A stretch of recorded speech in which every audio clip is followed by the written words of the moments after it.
আইসিটির এই ভিডিও লেকচারে তোমাদের সকলকে স্বাগত জানাচ্ছি। আমি Mostafizur Rahman.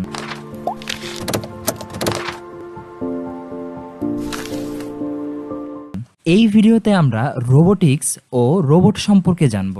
Robotics oh robot সম্পর্কে বিস্তারিত জানার আগে চলো আমরা হোন্ডা কোম্পানির একটি অ্যাডভান্স রোবট অসিমোকে দেখে নেই। However, it's wise to warm up before any physical exercise, even if you're a robot. And as well as run at 6 miles an hour, Asimo can walk backwards and hop.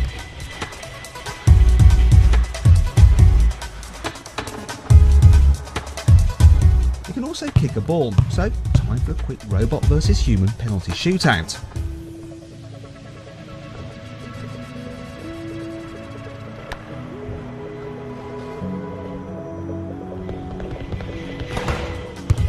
That's 1-0 to the Autobots. But ball is thirsty work, but thankfully Asimo can get you some refreshments. With hands that have 13 degrees of freedom, it's able to perform delicate tasks, such as opening a bottle and pouring a drink. This may be unremarkable for a human, but it's an incredible achievement for a robot.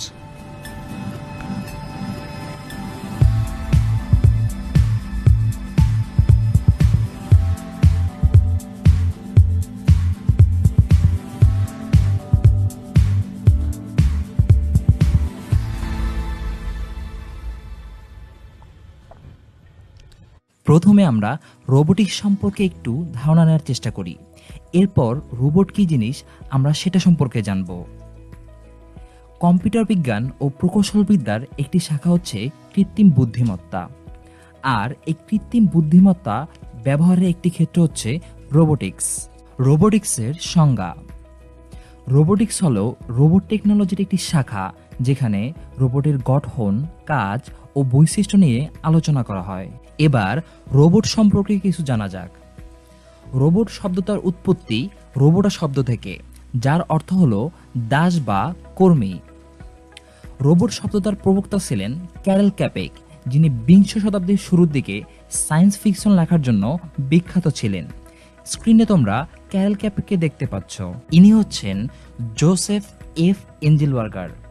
তাকে industrial রোবটের জনক বলা হয়। তার তৈরি রোবটটি ছিল একটা ভ্যাকুয়াম ক্লিনার, যা দ্বারা কোনো বড় সুপারমার্কেট বা এয়ারপোর্ট মানুষের সাহায্য ছাড়াই পরিষ্কার করা যেত। রোবট হচ্ছে এক ধরনের ইলেকট্রোমেকানিক্যাল যান্ত্রিক ব্যবস্থা যা নিয়ন্ত্রিত হয় কম্পিউটার প্রোগ্রাম দ্বারা। এর কার্যপদ্ধতি হয় থাকে সম্পূর্ণ স্বয়ংক্রিয় বা আধা স্বয়ংক্রিয়, অর্থাৎ মানুষ ও মেশিন উভয় কর্তৃক পরিচালিত কিংবা দুর্নিয়ন্ত্রিত হতে পারে। একটু আগে আমরা যে রোবটটাকে দেখলাম অসিমো, এটাকে সম্পূর্ণ স্বয়ংক্রিয় রোবট বলা যেতে পারে।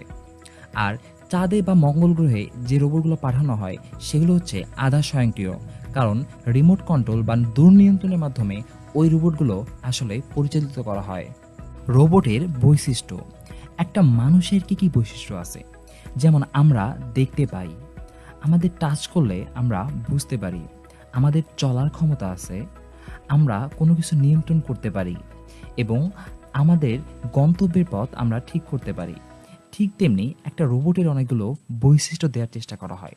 সেগুলো হলো দৃষ্টিশক্তি বা ভিজুয়াল পারসেপশন, স্পর্শ বা স্পর্শ ইন্দ্রিয়গ্রাহ্য সক্ষমতা, নিয়ন্ত্রণ ও ম্যানিপুলেশনের ক্ষেত্রে দক্ষতা বা নিপুণতা, যে কোনো স্থানে দৈহিকভাবে নড়াচড়ার সক্ষমতা বা লোকোমোশন, চলার পথ নির্ধারণ। এখন প্রত্যেকটা রোবটের যে এই 5টা বৈশিষ্ট্য থাকবে বিষয়টা কিন্তু সেরকম না। কাজের পরিধিভেদে প্রত্যেকটা রোবটের এসব বৈশিষ্ট্য ভিন্ন হতে পারে। দৃষ্টিশক্তি বা ভিজুয়াল পারসেপশন, এটাকে আমরা মানুষের দৃষ্টিশক্তির সাথে তুলনা করতে পারি। আমরা যেমন চোখ দিয়ে দেখতে পাই, রোবট এই কাজটা করে ক্যামেরার মাধ্যমে, অর্থাৎ ক্যামেরার মাধ্যমে রোবটের দৃষ্টিশক্তি প্রদান করা হয়।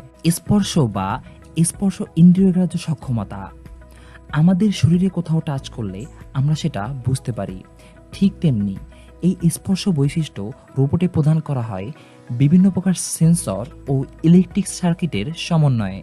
নিয়ন্ত্রণ ও ম্যানিপুলেশনের ক্ষেত্রে দক্ষতা বা নিপুণতা, একটা রোবট কোনো কাজ করতে কতটুকু দক্ষ সেটা হচ্ছে রোবটের ডেক্সটারিটি।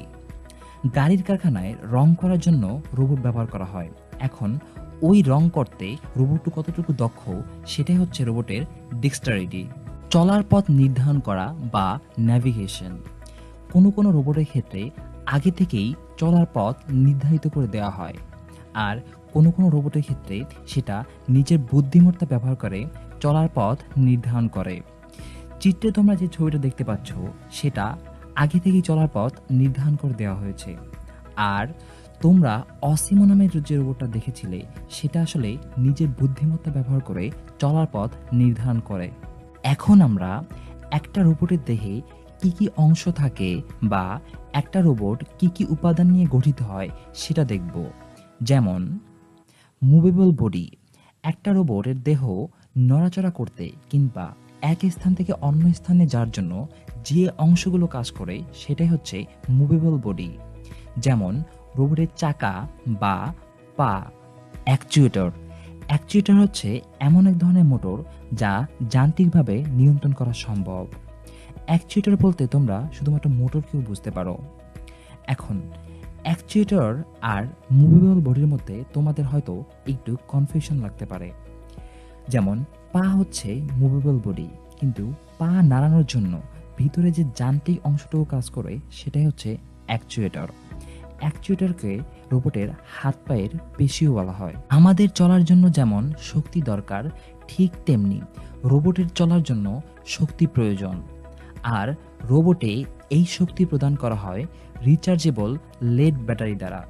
একটা রোবট কী কাজ করবে সেটা রোবট তৈরি করার সময় মেমোরিতে লিখে দেওয়া হয়। এটাকে রোবটের প্রোগ্রামকৃত মস্তিষ্ক বলে। Electric circuit. রোবটের হাত পায়ে মোটরগুলো চলার জন্য বিদ্যুতের প্রয়োজন, আর এই মোটরে বিদ্যুৎ সংযোগ প্রদান করে ইলেকট্রিক সার্কিট। অনুভূতি। রোবটকে টাচ করলে যদি রোবট বুঝতে পারে সেটাই হলো অনুভূতি বা সেন্সিং।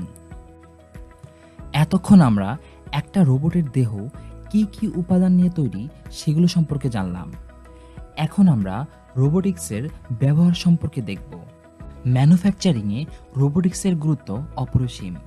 গাড়ি দ্রুত এবং নিখুঁতভাবে তৈরির জন্য এ সেক্টরে রোবোটিক্সের ব্যাপক ব্যবহার দেখা যায়।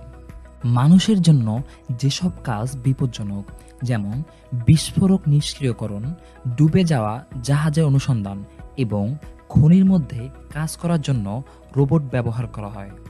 বড় শিল্প কারখানাগুলোতে ঝালাইয়ের কাজে, ভারী মালামাল উঠানো নামানো ইত্যাদি কাজে রোবটের ব্যবহার করা হয়।